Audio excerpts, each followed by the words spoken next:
ప్రస్తుతం real estate versus gold ఈ రెండిట్లో దేని మీద ఇన్వెస్ట్మెంట్ బెటర్ అనేది మనం తెలుసుకుందాం. ప్రస్తుతం మనతో పాటున్నారు ప్రముఖ ఆర్థిక రంగ నిపుణులు, రియల్ ఎస్టేట్ రంగంలో సుదీర్ఘమైనటువంటి అనుభవం కలిగినటువంటి ప్రముఖ real estate expert Nandi Rameshwar Rao గారు మనతో ఉన్నారు. వారితో మాట్లాడదాం. రామేశ్వరరావు గారు నమస్తే. నమస్తే అండి. ప్రస్తుతం ఉన్నటువంటి పరిస్థితుల్లో రియల్ ఎస్టేట్ వర్సెస్ గోల్డ్ వీటి రెండిట్లో దేంట్లో ఇన్వెస్ట్ చేయడం బెటర్ అంటే ఏం చెప్తారు? రెండు మంచివే కదా, కొద్దిగా అప్రిషియేషన్లో తేడా ఉంటుంది. ఏంటా తేడా? ఇప్పుడు గోల్డ్ ఈ గత 6-8 నెలలు తీసేస్తే ట్రంప్ ప్రెసిడెంట్ అయిన తర్వాత అంతకుముందు రికార్డ్స్ చూడండి, లాస్ట్ 30-40 ఇయర్స్ రికార్డ్స్ చూస్తే మీకు ఇంత గ్రోత్ లేదు. ఇది ఇప్పుడు వచ్చింది కూడా ఆర్టిఫిషియల్ హైప్. ఇప్పుడు ఏదైతే మనం 1,48,000 వెళ్ళి ఇప్పుడు 1,20,000 వచ్చేసిందో ఆర్టిఫిషియల్. కోకాపేట 100 కోట్లలో ఉంటుంది, ఇప్పుడు 177 కోట్లు అయింది. సో దాని రఫ్ ఫిగర్స్ పెడతాను. అంటే రియల్ ఎస్టేట్ రంగంలో కూడా ఈ ఆర్టిఫిషియల్ హైప్ అనేది గతంలో చూసాం కదా మనం. నేను చెప్తున్నా కదా, బేస్ సెటిల్ అయిపోద్ది కాలం, ఒక 6 నెలల తర్వాత సెటిల్ అవుతుంది ప్రెస్. మీకు ఎగ్జాంపుల్ రెండింటికి ఎగ్జాంపుల్ చెప్తా. 1992-93లో 24 క్యారెట్ల బంగారం 4,000 ప్లస్ ఉండేది తులానికి. ఇప్పుడు 1992-93లో ఒక 10 ఇయర్స్ 2011-12లో 28,500 అయింది. రైట్. కరోనా టైంలో 50,000 అయింది, 50,000-55,000. ఒక 10 నెలల దాకా 70,000-65,000 ఉండేది. ఇది కాస్త ఇప్పుడు 1,20,000-25,000 అయింది. అంటే 1,40,000 కూడా వెళ్ళింది కదా. వెళ్ళింది కానీ ఆర్టిఫిషియల్ అనే వర్డ్ వాడని గ్యాప్ ఉంది. వెళ్ళింది కానీ ఎక్కువ కాలం నిల్చోలేదు.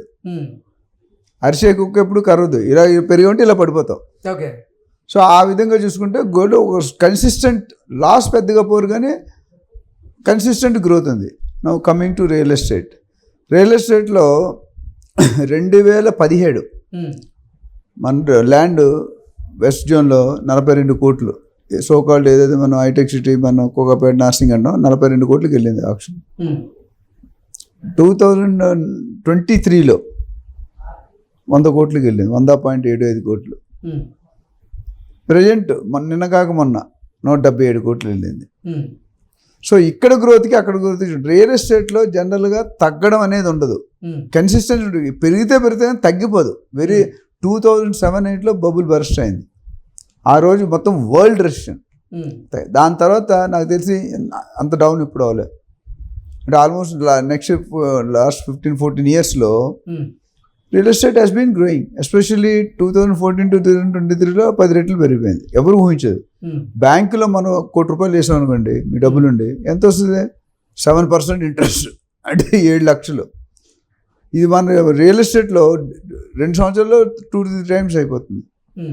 సో గతంలో చెప్పినట్లుగా రియల్ ఎస్టేట్ రంగంలో గతంలో కోకపేట దగ్గర ఎకరం 100 కోట్లు అమ్మింది. ఆ తర్వాత రాయదుర్గం దగ్గర 177 కోట్లు, ఇవన్నీ మనం చూసాము. కానీ వాస్తవానికి పరిస్థితులు అలా లేవు. మార్కెట్ మాత్రం ఇప్పుడు స్థిరంగా ఉంది కానీ అంత హైప్ లేదు మార్కెట్లో అంటూ చెప్తూ ఉన్నారు. దీన్ని ఎలా చూడాలంటారు? అంటే ఏదైనా గవర్నమెంట్ ఒక రూల్ తీసుకొచ్చారు అనుకుంటే ఎగెనిస్ట్ మాట్లాడే వాళ్ళు ఉంటారు, ఫర్ మాట్లాడే వాళ్ళు ఉంటారు. నువ్వు ఏ గవర్నమెంట్ ఏ ఛానల్ పెట్టేస్తే కొంతమంది సపోర్ట్ చేస్తారు, కొంతమంది సపోర్ట్ చేయరు. ఇప్పుడు వాస్తవ పరిస్థితులు ఎలా ఉన్నాయి? రాయదుర్గం కానీ కోకపేట దగ్గర అసలు ఎకరం ఎంత మార్కెట్ వాల్యూ పలుకుతున్నాయి? ఇప్పుడు market value 177 high, but 1-2-3 participate చేయరు. నార్మల్ పర్సన్ ఇప్పుడు 177 కోట్లు ఇచ్చాడు, 100 ఫ్లోర్లు కడతాడు. మిగతా ఏ సిటీకి 100 ఫ్లోర్లు లేదు. మనదే FSI అంటాం, ఫ్లోర్ స్పేస్ ఇండెక్స్. ఇప్పటి వరకు ఆల్రెడీ 63 ఫ్లోర్లు కట్టాం హైదరాబాద్లో. శాస్త్రంలో ఉన్నట్టు 60-63 ప్రాసెస్లో 70-80 ఫ్లోర్లు ప్రాసెస్లో ఉన్నాయి. పెద్ద కంపెనీలు రంగంలో వస్తాయి, ఇంక్లూడింగ్ అదాని. ట్రంప్ టవర్స్ కూడా హైదరాబాద్లో వస్తుంది. అదాని, అంబానీ కూడా ట్రై చేస్తున్నారు. మిగతా ఫార్మా కంపెనీలు, MSN ఫార్మా కొన్నది రేటు. ఆ రేట్ ఇప్పుడు ఉందా మార్కెట్ ప్రకారంగా? ఉన్నదండి, బట్ కొంత టైం తీసుకుంటుంది, సెటిల్ అవుతుంది. ఇప్పుడు సెంట్రల్ గవర్నమెంట్ పెట్రోల్లో రేట్లు పెంచాలనుకోండి, బీజేపీ రూలింగ్లో ఉంది, వీళ్ళు ₹5 పెంచాలనుకుంటారు. మార్కెట్ ఏమంటే ఫీలర్ ₹10 పెంచుతున్నాం అంటారు. అప్పుడు ఏం చేస్తారు అపోజిషన్, అలా పెంచి ₹10 ఒక లీటర్ చాలా ఎక్కువ, ఎంత చేయాలంటాడు. 4-5 అంటే ఆడ అనుకునేది ₹5. మార్కెట్ ప్రాసెస్ ఉంది కాబట్టి అపోజిషన్ ఎప్పుడు ఆడికి కూడా క్రెడిట్ రావాలి కదా. పెంచాలనుకుంది ₹4-5, ₹10 చెప్తాడు. అలా టోటల్గా అడావిట్ చేసి ఓకే అడావిడి చేసి వెళ్ళిపోతారు. పెట్రోల్ పెంచిన తర్వాత అందరూ సైకిల్ మీద వెళ్తారు. ఎన్ని రోజులు వెళ్తారు? 4 రోజులు వెళ్తారు, 1 వీక్. తర్వాత మళ్ళీ బ్యాక్ టు పెవిలియన్. రెడ్డి గారు వచ్చారు, మొదలు పెట్టండి. ఇప్పుడు పెట్టుబడి పెట్టాలనుకుంటున్నటువంటి పెట్టుబడిదారులు ఎవరైతే ఉన్నారో గోల్డ్ మీద పెట్టుబడి పెట్టడం మంచిదా, లేదంటే రియల్ ఎస్టేట్ మీద పెట్టుబడి పెడితే ఎక్కువగా లాభాలు వస్తాయి అంటారా? అంటే రెండిట్లో నేను డిస్ట్రిబ్యూట్ చేయమంటాను. నాకున్న పర్సనల్ ఎక్స్పీరియన్స్ ప్రకారం నీకు ఒక ₹1,00,000 శాలరీ అనుకోండి, మనం జనరల్గా మనం ఖర్చు పెట్టుగా మిగిలితే సేవ్ చేస్తాం, లేకపోతే సేవ్ చేయం. బట్ అది కరెక్ట్ కాదు. ఆ రోడ్డు మీదకి వస్తారు. మనకి ₹1,00,000 శాలరీ వస్తే 35,000 పక్కన పెట్టారు. ఫస్ట్ సేవింగ్ పెట్టి 60,000 ప్లాన్ చేసుకోవాలి. మటన్ బిర్యానీ కాబట్టి దాల్ రొట్టి తిన్నాం, అప్పులు చేసుకుని తినకూడదు కదా. సో 35%. అట్లానే మీరు కొనేటప్పుడు ఈఎంఐ ఉంటుంది, తెలుసు కదా. ఈఎంఐ అనేది నీ శాలరీ కంటే 40% అంటే ఎక్కువ ఉండకూడదు. నీ 1,00,000 శాలరీ అంటే నీ ఈఎంఐ 35,000-40,000 ఉండాలి టోటల్, అన్ని లోన్లు కలిపి. ఇప్పుడు అలా ఉండదు. 1,00,000 శాలరీ ఉంటుంది, 2 లక్షలు ఈఎంఐ ఉంటుంది. అది అవుతుంది నా గరక నా ఘాటుగా. అందుకని ఇక్కడ ఇన్వెస్ట్మెంట్ ఏంటంటే పర్పస్ పెట్టి ఉంటుంది. నువ్వు ఎన్ని సంవత్సరాలు హోల్డ్ చేస్తావు, 5 సంవత్సరాల 10 సంవత్సరాల ఉండడానికి కావాలా, రెంట్ కోసం కావాలా, ట్రేడింగ్ కోసం కావాలా, లేకపోతే లాంగ్ టర్మ్ ఇన్వెస్ట్మెంట్ కావాలా? అంటే ఇప్పుడు కొంతమంది సామాన్యులు ఉంటారు, వాళ్ళు ఏంటంటే వాళ్ళ దగ్గర 10 లక్షలు ఉండదు, 5 లక్షలే ఉంటుంది, లేదా 5 లక్షల కంటే తక్కువ ఉంది అనుకోండి. వాళ్ళు ఏంటి టక్కున గోల్డ్ కొని గోల్డ్లో ఇన్వెస్ట్ చేయడానికి ఇంట్రెస్ట్ చూపిస్తూ ఉంటారు. దాని మీద కూడా ఇప్పుడు ఉన్నటువంటి మార్కెట్ వాల్యూ ప్రకారంగా లాభం కూడా వస్తుంది. ఇప్పుడు 10 లక్షల కంటే తక్కువ ఉన్న వాళ్ళు అంటే గోల్డ్ కొంటారు, 10 లక్షల కంటే ఎక్కువ ఉన్న వాళ్ళ పరిస్థితి ఓకే, మీరు చెప్పినట్లుగా ఫ్లాట్స్లో పెట్టుబడి పెట్టచ్చు, లేకపోతే ప్లాట్స్ తీసుకోవచ్చు, రియల్ ఎస్టేట్ మార్కెట్ వైపు మొగ్గు చూపచ్చు. 10 లక్షల కంటే తక్కువ ఉన్న వాళ్ళ పరిస్థితి ఏంటి? 10 లక్షలు కంటే తక్కువ ఉన్నా ఎంప్లాయ్ అయితే బిజినెస్ ఏదో చేస్తాడు కదా, ఇన్కమ్ ఉంటుంది, లోన్ తీసుకోవచ్చు. ఇంకో 40 లక్షలు, నీ దగ్గర 10 లక్షలు ఉంటే ఇంకో 40 లక్షలు లోన్ ఇస్తారు.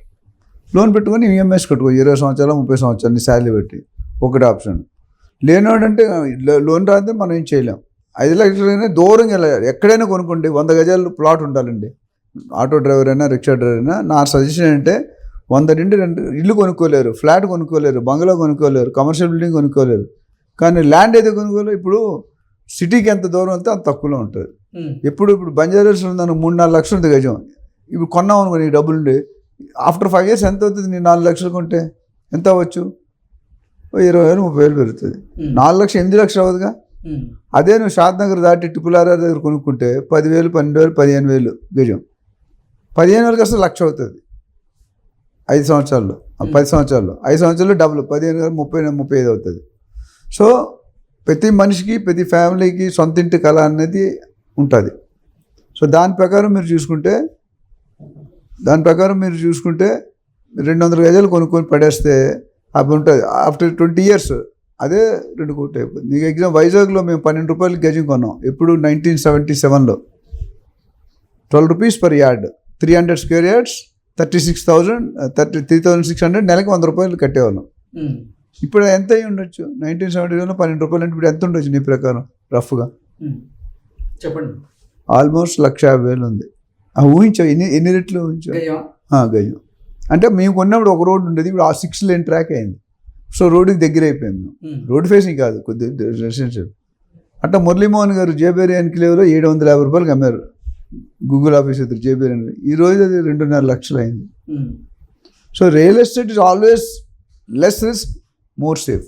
గోల్డ్ కూడా రిస్క్ ఏం లేదు, బట్ కంపారిటివ్ రియల్ ఎస్టేట్తో కంపేర్ చేస్తే డెఫినెట్గా ఒక స్టెప్ తక్కువ. నేను gold gold market, bullion market group of people, share market ఒక గ్రూప్ ఆఫ్ పీపుల్.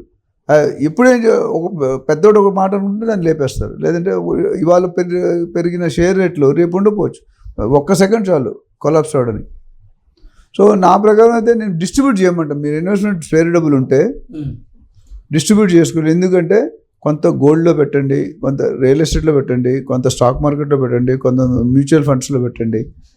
రిస్క్ అనేది ఒకటి పోతే నువ్వు మిగతా 4 రాళ్ళు ఒకటి పోతుంది కదా, మిగతా ఉంటాయి. Don't keep all eggs under one basket. Okay. So అప్పుడు రిస్క్ అనేది మీకు లిటిగేట్ డిస్ట్రిబ్యూట్ అవుతుంది. Okay, thank you so much.